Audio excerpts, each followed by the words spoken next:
Oui, j'avoue, j'ai payé pour des followers.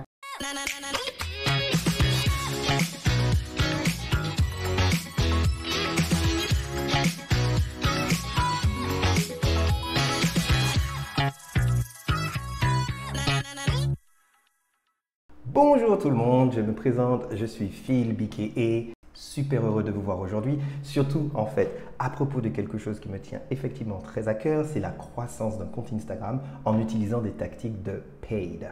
Oui, j'ai fait un peu d'humour sur le début et sur l'intro de cette vidéo, mais effectivement, j'ai payé Instagram pour avoir des followers. Mais en fait, recadrons vraiment ce qui a été réalisé ici. J'ai marketé ma page Instagram à l'audience qui utilise la plateforme et je leur ai proposé de voir ce que j'ai à offrir et effectivement à eux ou non de choisir de me follow ou pas. Donc il existe énormément de vidéos sur YouTube qui expliquent cette tactique d'utiliser des Instagram Story Ads pour effectivement attirer des followers. Donc je ne vais pas rentrer dans le fond du sujet pour vous dire comment on monte ce genre de campagne. Vous pouvez les trouver sur YouTube, c'est gratuit et tout. Moi je voulais par contre un truc que j'ai vu à propos de cette tactique, c'est que personne ne parlait vraiment des résultats et surtout de retour d'expérience. Donc c'est ce qu'on va faire là, maintenant, tout de suite. Maintenant, la vraie question qui nous taraude tous, effectivement, est de savoir la croissance du compte et combien de personnes ont décidé de finalement suivre mon compte. Donc, 304 personnes ont décidé de s'abonner à mon compte Instagram et je remercie toutes ces 304 personnes du plus profond de mon cœur pour un coût dépensé total d'environ 70 €. Mais donc, maintenant, on va voir dans le détail les chiffres, sachant que, effectivement, la campagne de base était une campagne pour générer du trafic des Instagram Stories vers mon compte Instagram et on va voir maintenant les différentes, je dirais les différents comportements qui ont pu être observés au cours de cette semaine et de cet investissement. Donc commençons d'abord par le type de campagne.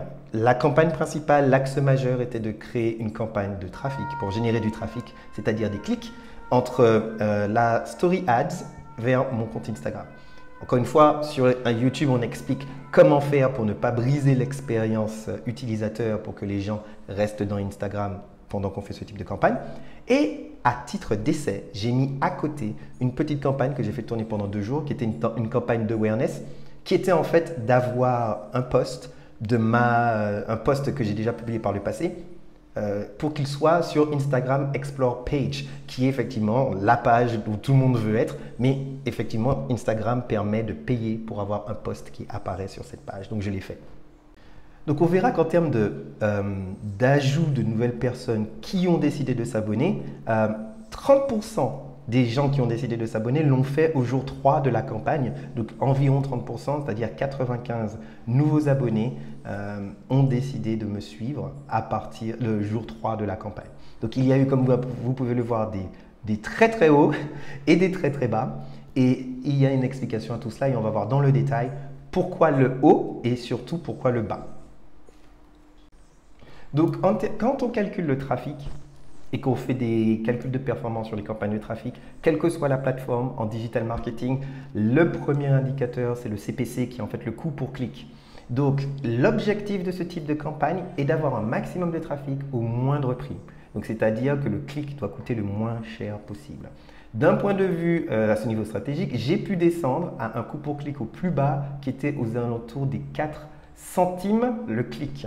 Donc, il y a une stratégie pour pouvoir atteindre des clics aussi bas et la stratégie en fait d'avoir une audience aussi large que possible. Cette audience large sur des pays qui ne sont pas des pays avec des GDP, avec des PNB forts, c'est-à-dire en excluant les États-Unis, le UK, l'Australie et le Canada, permet d'avoir des coûts au clic plus bas car effectivement, ces 4 marchés représentent 80% de l'argent que fait Instagram.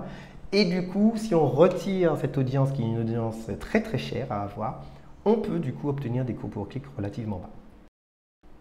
Mais une fois qu'on a obtenu le coût pour clic relativement bas, vraiment ce qui m'intéressait était de savoir, en termes d'investissement, pour chaque euro dépensé, combien de personnes ont décidé de me suivre.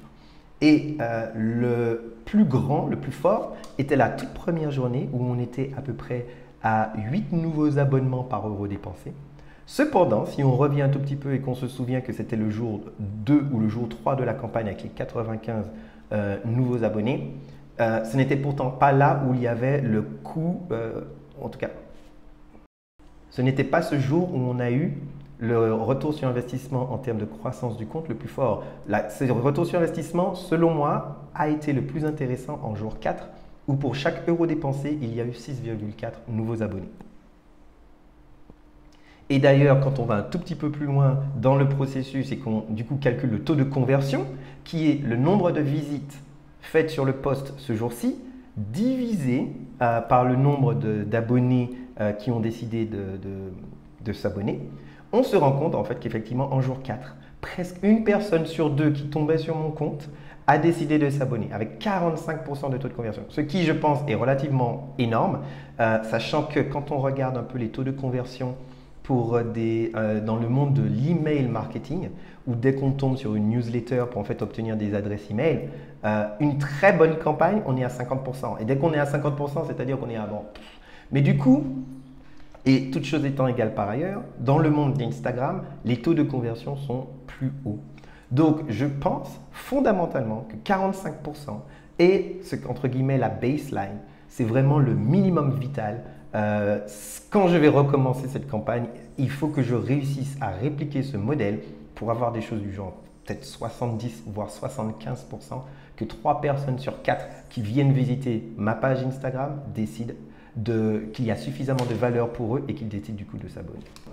Et les conclusions. Donc, la première conclusion, c'est que ce type de campagne est parfaite si vous avez une niche extrêmement spécifique et que vous voulez gagner des followers et attirer une audience au cours de l'eau. C'est-à-dire que vous décidez de mettre 1 euro, 5 euros, 10 euros, 20 euros en fonction de votre budget tous les jours et vous ne vous arrêtez jamais.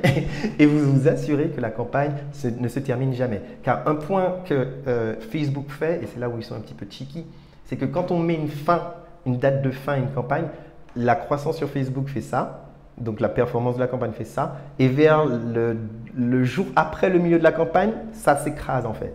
Et d'après mes recherches, des gens qui sont très avancés sur ce type de sujet, ils disent en fait que c'est fait exprès pour obliger les gens à mettre plus d'argent dans la machine. Alors que si on fait une campagne sur le long terme qui ne s'arrête jamais, on est plutôt sur quelque chose de plus stable comme ça et on n'a pas cette fear of missing out que Facebook met dans notre cœur.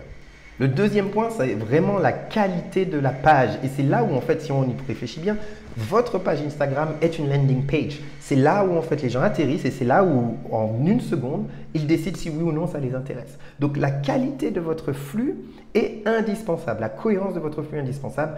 Votre flux doit raconter une histoire dès qu'on le voit de haut niveau, mais ce n'est pas pour vos followers futurs, mais c'est pour les gens qui vont vous voir pour la première fois. Car vraiment, la décision se fait au bout d'une seconde et demie de dire « Ok, j'appuie sur follow ou pas ». Donc, la qualité du flux, la cohérence du flux, le fait que quand vous regardez votre flux de loin, vous savez exactement de quoi ça parle, c'est indispensable. Le troisième point, l'intérêt du contenu custom. Donc, j'irai encore plus loin quand je vais recommencer. Je vais aller encore plus loin dans la personnalisation au niveau du pays par pays, voire de la ville par ville et chercher en fait des insights et l'intérêt que pourrait avoir Instagram pour des gens qui, par exemple, vivent à Brazzaville, à Paris, en Belgique, à Bruxelles, à Lyon et aller vraiment à ce niveau-là pour vraiment parler au niveau corps à cette audience que j'essaye d'attirer et que j'essaye d'aider grâce à mon contenu.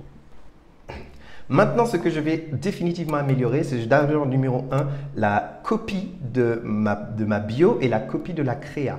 Je suis fondamentalement persuadé qu'il y a beaucoup de choses à faire et que ma pub en fait peut être encore plus impactante et que le texte dedans peut être encore plus impactant et du coup, je vais le refine pour pouvoir trouver la sauce secrète qui va maximiser du coup la performance et du coup diminuer mon coût pour clic.